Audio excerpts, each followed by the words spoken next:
Hello. जलो परम पूज्य संत श्री आचार्य भगवान विद्यासागर जी महामुनि राज जी की, समस्त आचार्य संघ की।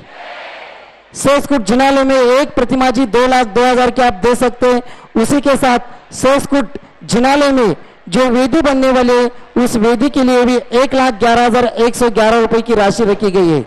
इसी के साथ कम से कम यहाँ आए हुए प्रत्येक व्यक्ति का एक एक शिला, एक एक पत्थर इस मंदिर को लगना चाहिए। इसलिए अंतरिक्ष शिला के रूप में 5100 रुपए की दान राशि रखी गई है, 5,100 रुपए की।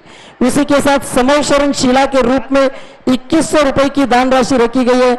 कम से कम आए हुए प्रत्येक व्यक्ति की एक एक शिला तो इस मंदिर को लगनी चाहिए। आपसे निवेदन है, आप यहाँ आज के दिन यहाँ मंदिर का, यहाँ वेदी के लिए और छत्र चमर भामंडल के लिए, छत्र चमर भामंडल के लिए सोसकुट के लिए 55,000 की राशि है। या वेदी, छत्र चमर भामंडल या भगवान जी प्रतिमा, ये तीनों करना है तो 3,51,000 रुपए की राशि रखी गई है। एक भगवान जी के लिए 2 लाख, वेदी के लिए 1,11,000 और छत्र चामर भामंडल के लिए 55,000 रुपए की दान राशि रखी गई है। आज इसमें से एक की स्वीकृति किसी से प्राप्त होती है तो उनको आचार्य को शास्त्र दान करने का अवसर मिल जाएगा।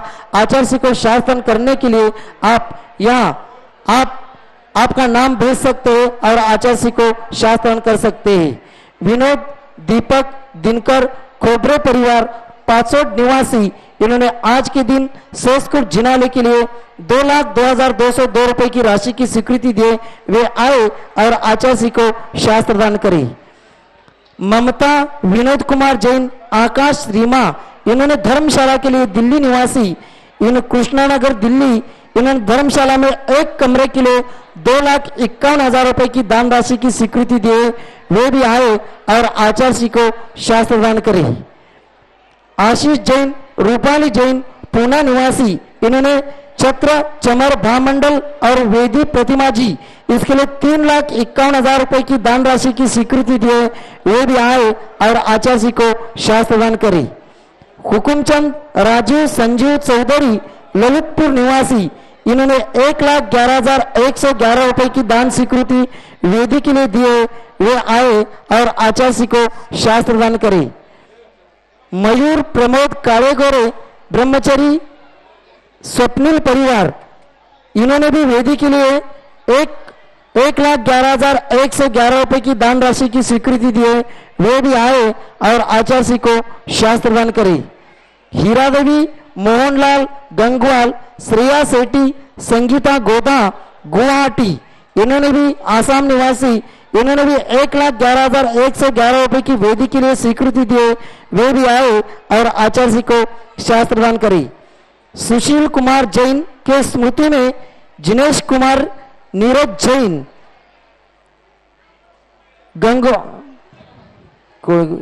नागोवा जिला अलवर निवासी, इन्होंने भी छत्र चमर भामंडल के लिए दान राशि स्वीकृत की 55,555 की। वे भी आए और आचार्य को शास्त्र दान करें। अलका विजय कुमार नांद्रे, कोतड़ी, कोल्हापुर जिला निवासी, इन्होंने भी एक सोने के गहने दिए। वे भी आए और आचार्य के चरणों में श्रीफल अर्पण करके आशीर्वाद प्राप्त करें। राजेंद्र कुमार जी जैन, बडनेरा निवासी, इन्होंने भी छत्र चमर भामंडल के लिए 55,555 रुपए की दान राशि की स्वीकृति दिए। वे भी आए और आचार्य के चरणों में श्रीफल अर्पण करके आशीर्वाद प्राप्त करें। आरिका, प्रसन्नमती माता जी के गृहस्थ जीवन के माता पिता आए हैं। वे भी आए और आचार्य के चरणों में श्रीफल अर्पण करके आशीर्वाद प्राप्त करें। किशोर जी शाह, बारामती सरापा, ये भी आए और आचार्य को शास्त्र करें। एनजी काले, विधान परिषद सभापति के उप सचिव, महाराष्ट्र शासन के उप सचिव आए हैं। एनजी काले साहब, वे भी सपरिवार आए और आचार्य के चरणों में श्रीफल अर्पण करके आशीर्वाद प्राप्त करें। विधान परिषद के सचिव माननीय एनजी काले साहेब। इसी आरिका सूत्रमती माता जी का सत्संग चौमासा कुंभराज मध्य प्रदेश में शुरू है। वहां से भी कमेटी के लोग आए हैं। केवल 2 प्रतिनिधि आएंगे, बाकी के जो लोग हैं कुंभराज से आए हुए वो अपने स्थान से सभी लोग नमस्ते करेंगे। जय बोलो परम पूज्य आचार्य भगवान 108 श्री विद्यासागर जी मुनि महाराज की जय। आज पूजा करने के लिए अमरावती से भी श्रावक आए और कुंभ राज्य भी श्रावक आए हैं। यहाँ आज तात्याबाई जी की माता जी और मासी बहन आए, वो भी आके यहाँ श्रीफल चढ़ाए। पूजा शुरू करा। दीक्षा स्थली बनकर अजमेर हुआ है धन्य, हम सब जन्मे इस युग में यह हम सब का है पुण्य। आप ही उर में है बसे नहीं है कोई अन्य, आज मन है प्रसन्न हमें विद्या गुरु प्रणम्य। ओम ह्रीं श्री 108 आचार्य विद्यासागर मुनीन्द्रेभ्यो अत्र अवतर आह्वाननम। जय हो जय हो जय हो। अत्र तिष्ठ तिष्ठ ठठ स्थापनम। जय हो जय हो जय हो। अत्र मम सन्निधो भव भो वषट् सन्निधिकरणम। जय हो जय हो जय हो। एक ही बार 24 घंटों में जल का प्राशन करते हो, सर्दी गर्मी या हो वर्षा कैसे प्यास से लड़ते हो। जलनों में जल का अर्पण करूं मैं विद्यासागर की जय हो। मुनि सब मेरे मन को ढालो मेरा मन भी निर्मल हो। ओम ह्रीं परम पूज्य संत शून्याचार्य भगवान विद्यासागर जी महामुनीन्द्राय जन्म जरा मृत्युनाशनाय जलम निरूपामिति स्वाहा। प्रतिकूलता में अखंड शांति कैसे बनाए रखते हो, विचार क्रांति मन में शांति समता कैसे रखते हो। चंदों में चंदन अर्पण करो विद्यासागर की जय हो, चंदन सी शीतलता पाओ मेरा मन भी शीतल हो। ओम ह्रीं परम पूज्य संत शून्याचार्य भगवान विद्यासागर जी महामुनीन्द्राय संसार तापनाशनाय चंदनम निरूपामिति स्वाहा। अक्षय पद पाने की चाहत कैसे बनाए रखते हो, शुद्ध धवलता अक्षत जैसी कैसे अखंड रहते हो। चरणों में अक्षत का अर्पण विद्यासागर की जय हो, सब विकार को खंडित करके मेरा मन भी उज्जवल हो।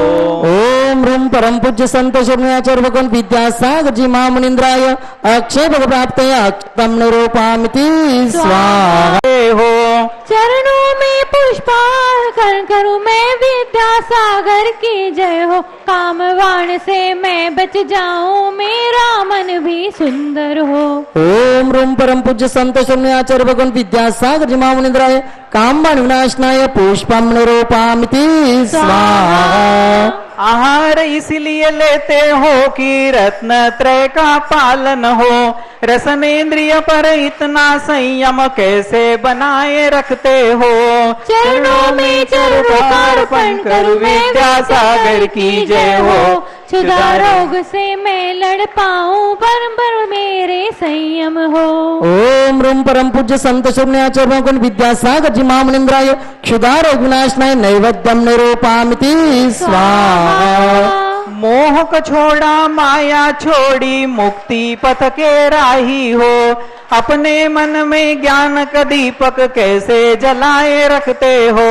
चरणों में दीपकार्पण करूं विद्यासागर की जय हो, चार कषायों को त्यागू मैं केवल ज्ञान की प्राप्ति हो। ओम ह्रीं परम पूज्य संत शून्याचार्य भगवान विद्यासागर जी महामुनीन्द्राय मोहांधकार विनाशनाय दीपम निरूपामिति स्वाहा। अष्ट कर्म को नष्ट कराने संयम पथ पर चलते हो, कोई भी प्रतिकूल राह पर कैसे अड़िग से रहते हो। चरणों में आपके धूप का अर्पण विद्यासागर की जय हो, कर्म बंध में अटकू ना मैं कर्मों का तो दहन ही हो। ओम ह्रीं परम पूज्य संत शून्याचार्य भगवान विद्यासागर जी महामुनीन्द्राय अष्टकर्म दोनाय धूपम निरूपामिति स्वाहा। सारे फलों के त्यागी हो तुम मुक्ति फल को चाहते हो, भक्ति करो तो मुक्ति मिलेगी चर्या स्वयं सिखाते हो। चरणों में सब फल अर्पण करूं विद्यासागर की जय हो, मोक्ष महाफल मैं भी चाहूँ, पाप कर्म सब निष्फल हो। ओम ह्रूम परम पूज्य संत शरण्याचरण भगवान विद्यासागर जी महामनिंद्राय महामोक्ष फल प्राप्त फलम निरूपामिति स्वाहा। अष्ट द्रव्य से पूजन करूं मैं, पुण्य बंध का अर्जन हो। पाप कर्म सब मिटे हमारे, मेरा मन भी पावन हो। चरणों में द्रव्य का अर्पण करूं, विद्यासागर की जय हो। अष्टम वसुधा पाने हेतु मेरा पथ भी प्रशस्त हो। ओम ह्रूम परम पूज्य संत शरण्याचरण भगवान विद्यासागर जी महामनिंद्राय अनर्घ्य फल प्राप्त अर्घ्यम निरूपामिति स्वाहा। 4 लाइन शेवटची 4 लाइन बोला। भव्य जिनालय की श्रृंखला को गुरुजी ने निर्माण किया, बड़े बाबा को उच्च स्थान पर स्थापित करके मान दिया। गत 55 वर्षों से गुरु ने भारत भर में भ्रमण किया, एक झलक जिसने भी देखी उसका तो उद्धार हुआ। विद्यासागर ज्ञान के सागर, सचिन की गागर भी भर दो, पवित्र पावन पद चिन्हों पर आगे बढ़ने का बल दो। ओम ह्रूम परम पूज्य संत शरण्याचरण भगवान विद्यासागर जी महामनिंद्राय अनर्घ्य फल प्राप्त जयमाला पूर्णार्घ्यम निरूपामिति स्वाहा। मंगल भवन में आज से 2 दिन का निःशुल्क चिकित्सा शिविर शुरू है। उसके लिए पूर्णायु के आदि डॉक्टर लोग यहाँ आए हुए, उस शिविर का आरोग्य तपासनी शिविर का आप लाभ ले सकते हैं। सभी लोगों से निवेदन है, मंगल भवन में शिविर शुरू प्रारंभ हो चुका है, वो लाभ लीजिए। नमस्ते भगवान, नमस्ते नमस्ते। ओम नमः शुद्धेभ्यः। अहिंसा परमो धर्म की। आचार्य गुरुवर श्री कुंद कुंद भगवान की। आचार्य गुरुवर श्री ज्ञान सागर मुनि महाराज की। जय परम पूज्य संत शिरोमणि आचार्य भगवान विद्यासागर जी महामुनि राज जी की, समस्त आचार्य संघ की।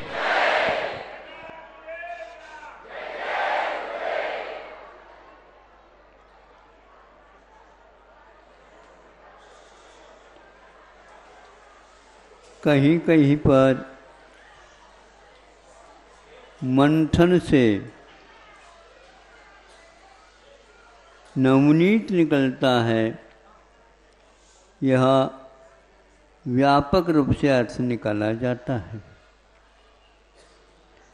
मंथन के बिना नवनीत की उपलब्धि नहीं होती, किंतु मंथन किसका हो यह भी सर्वप्रथम हमारे दिमाग में रहना चाहिए। यदि हम जल का मंथन कर ले तो 24 घंटा करते रहोगे तो भी बार बार उसमें देखो नवनीत आ रहा है क्या नहीं, मक्खन तैर रहा है क्या नहीं, तो वहाँ पर कोई तैरेगा नहीं। फिर किसका करे? दूध का मंथन कर ले, दूध का भी मंथन करते रहो तो भी आप नवनीत नहीं पाओगे, क्योंकि दूध को जब तक तपा करके और उसके सहयोगी तत्व जामन का उसमें प्रयोग नहीं करोगे तो नवनीत नहीं निकलेगा। नवनीत को निकालने के लिए दही ही चाहिए। ऐसा नहीं कि तक्र मठा को ही आप बिलोते रहो, मंथन करते रहो, तो उससे भी नहीं मिलेगा। कई लोग निष्प्रयोजन ही इस उपयोग का करते रहते हैं, उसका मंथन वह मंथन नहीं माना जाता है। कई लोग बैठ करके यदि समय गंवाना है तो ताश पत्ते वगैरह खेलते रहते हैं। क्या कर रहे हो? तो कहता हम ताश पत्ते खेल नहीं रहे हैं, तुम समय पास कर रहे हो, तुम समय का अपव्यय कर रहे हो। इसलिए जो व्यक्ति इस दिशा में यह अर्थ निकालता है हमें मंथन करना है, लेकिन किसका मंथन है? किसी भी विषय को लेकर के हम मंथन चालू कर दें तो वह कोई हाथ लगने वाला नहीं है। इसलिए आप लोग शांति के साथ बैठ जाओगे तो संभव है हम जो जीवन में दर्शन करते हैं प्रभु का, उसका अर्थ हमारे सामने तैरता हुआ आ जाए। हम केवल शब्दों तक ही सीमित रहते हैं, किंतु उससे विशेष अर्थ नहीं निकाल पाते। किंतु जो व्यक्ति शब्दों में नहीं, शब्द में और क्या है, इसको भी देखना होता है। इसलिए सुनने में ये आता है, लकीर के फकीर मत बनो। इसका अर्थ क्या? लकीर के फकीर का अर्थ तुकबंदी मात्र नहीं है, इसके साथ अर्थ जुड़ा हुआ है। शब्द के द्वारा हम क्या देख रहे हैं, शब्दों में अर्थ है क्या आत्मा में अर्थ है, इसको समझना बहुत कठिन है। आज का युग शब्दों में तो डूब गया है, लेकिन उसका अर्थ का स्रोत दूसरा और कुछ है। शब्द सुनने में आता है, किंतु अर्थ सुनने में नहीं आता, समझने से आता है। आप समझने की चेष्टा करेंगे तो अवश्य ही विद्वत जनों के संबंध रखोगे, तब ये समझ में आने लग जाता है इसका अर्थ क्या है।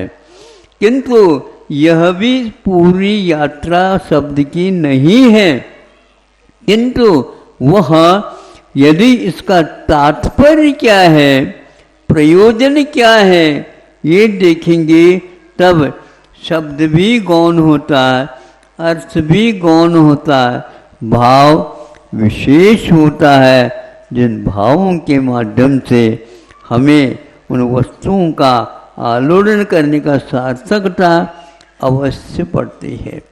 आज का युग किसी भी प्रकार से ऐसे सुनते हैं, बड़े बड़े केंद्र खुले हुए हैं अध्ययन के अपने एक एक विषय के बारे में, किंतु सबका एक ही प्रयोजन है, अर्थोपार्जन। आज विद्या अध्ययन कर रहे हैं, किंतु वह कॉलेज महाविद्यालय वगैरह खोल रहे हैं, यूनिवर्सिटी वगैरह खोल रहे हैं, किंतु वह और कुछ नहीं कर रहे हैं, करा रहे हैं, केवल व्यवसाय के लिए सब काम कर रहे हैं। नए नए वायरल निकल रहे हैं, नई नई बीमारियां फैल रही हैं। अब इन बीमारियों के लिए और सोचते हैं कि हमें क्या होना है। अब केवल गायों के बारे में पीछे पड़ गई वायरल, और वहाँ सैकड़ों गाय एक साथ बहुत कुछ ही समय में मरण को प्राप्त हो रहे हैं। किसी के हृदय में कोई अनुकंपा देखने को उपलब्ध नहीं होती। जब मनुष्य भी इस प्रकार चले जा रहे हैं तो पशुओं को कोई पूछने वाला है ही नहीं। ऐसी स्थिति में भारत ही एक ऐसा देश है, वहाँ चिकित्सा के साथ साथ किसकी चिकित्सा, मनोमीमांसा पहले चाहिए। दया के अभाव में अर्थोपार्जन करना किसी भी प्रकार से वह योग्य नहीं है। इस युग को अभी भी समझ में नहीं आ रहा। प्रयोजन भूत तत्व क्या है, इसका नाम है सम्यक दर्शन की ओर यात्रा है। आप लोगों को सोचना चाहिए हमारे जीवन का प्रयोजन क्या है। इस वर्तमान में किसी भी विद्यालय में इसका कोई विबोध नहीं दिया जाता है। कर्म सिद्धांत क्या है, इसके बारे में किसी को चिंता तक नहीं है। और सभी को यह तो लगन लगी है हमारी संतान पढ़ी लिखी हो, हमारी संतान विशेष कमाने वाली हो। भले ही उसको 7 समुद्र के को पुत्रियों को भूलना तो फिर भी ठीक है, पुत्रों को कैसे भुलाया जाए, लेकिन माता पिता को ही चिंता रहती है यदि ये पुत्र को हम योग्य पैसे के अपेक्षा से नहीं बनाएंगे इसका कल्याण नहीं होने वाला। इसी पीछे माता पिता भी रहते हैं, लेकिन जब यह उनका इरादा गलत निकलता है तब उसका माथा ठोकता है, मैंने ये क्या कर दिया। किंतु बच्चों को इसके बारे में कोई ज्ञान नहीं रहता। बच्चे जब माता पिता नहीं रहते उस समय सोचने लग जाता है माता पिताओं ने मुझे क्या करके ये करवा दिया है, ये मुझे समझ में नहीं आता। इधर उधर पूछा जाता है तो बच्चे सभी बच्चों के माता पिताओं का यही हाल देखने को उपलब्ध होता है। इसलिए यह युग केवल कोरा पानी का मंथन कर रहा है। हाँ, यदि औषधोपचार के साथ पानी का मंथन किया जाता तो वो पथ्य के रूप में भी सामने आ सकता है। तो पानी के द्वारा भी चिकित्सा आयुर्वेद में अभी भी जीवित है। हाँ, पित्त से यदि कोई विकार हुआ है तो उसके लिए जल को कितना तपाना, कफ के माध्यम से जीवन में यदि मान लो खतरा पैदा हुआ है तो उस कफ के लिए कितनी मात्रा में उस जल को तपाना। यदि वात के कारण ये ऐसा हो रहा है उस जल को इतने अंश में ही तपाना, कितने में भाग शेष रहे। किसी भी विकार में ये तीनों बातें अवश्य होती है और ऐसी चिकित्सा भी की जाती है।